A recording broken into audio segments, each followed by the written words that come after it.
Hi, Trailblazers. It's me again, Alejandro Garcia, your ASB Executive Council President. And today, I just want you to know that we still got hats, lanyards, and t shirts still available. I know I'm not wearing my RVS Spirit gear right now, aside from my hat, but if you'd like to pick some up for yourself, maybe even a sticker that you could put on the back of your phone or anything like that, be sure to check out our student store. And if you don't want to buy online, you can always come in by appointment to our activities office in person and check out the merch for yourself there in person. So once again, if you're interested in getting more school spirited, be sure to pick up some spirit gear. Anyways, that's all I have for you guys today. Hi Trailblazers! Welcome back to another week of Trailblazer Tales, and today's awesome Trailblazer is Cesar Chavez. Now, Cesar Chavez was a co-founder of the National Farm Workers Association alongside Dolores Huerta and Filomena Cruz. During his time advocating for the rights of farm workers, Chavez, alongside many of his co-workers, made great strides to help improve farmers' wages, but not only farmers' wages, they also helped improve working conditions and even things as important as protective clothing against the pesticides. So before we dive deeper into Cesar Chavez's efforts and accomplishments as a civil rights activist and labor leader, did you know that here in downtown Riverside, we actually have a memorial and a statue of him? Well, if you didn't, then now you know. You learn something new every day, right, Trailblazers? Well, have a good day.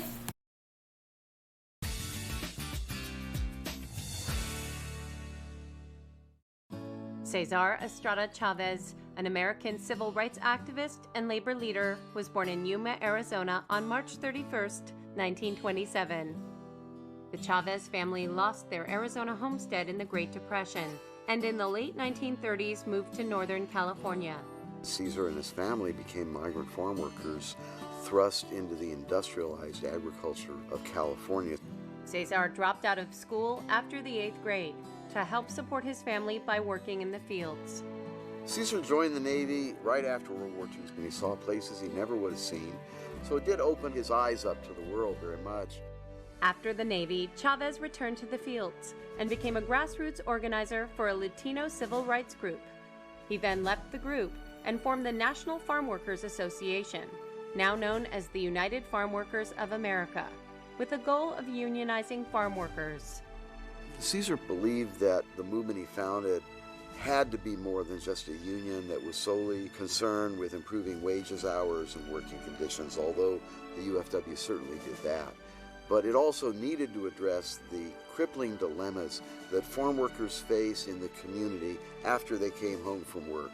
Most people were poor. They didn't have access to good housing or health care or education.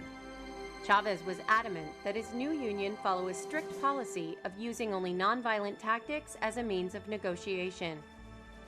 While the organization was still in its infancy, UFW embarked upon one of the most influential boycotts in U.S. history, the boycott of all California table grapes. The Great Boycott really took off in '68.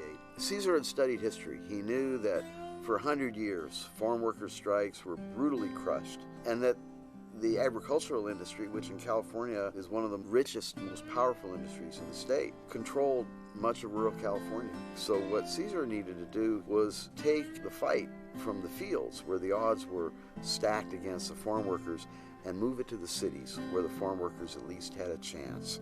Over the next few years, led by Cesar Chavez, the farm workers would boycott, protest, march, and fast their way to a collective bargaining agreement, which guaranteed field workers, among other things, increased pay and the right to unionize. He was responsible for a lot of the labor codes that we see today, the protections, the benefits, but the basic right to organize and affiliate. As the head of the United Farm Workers of America, labor rights was not the only cause championed by Chavez. Cesar's commitment to social justice went far beyond the farm workers. In the 1960s, he was a strong and vocal opponent of the Vietnam War. In the 1970s, Cesar was an early and vocal supporter of gay rights. Also not a popular position, especially at that time, among his own constituency. Cesar Chavez died in his sleep on April 23, 1993. He was survived by his wife Helen, their 8 children, and 31 grandchildren.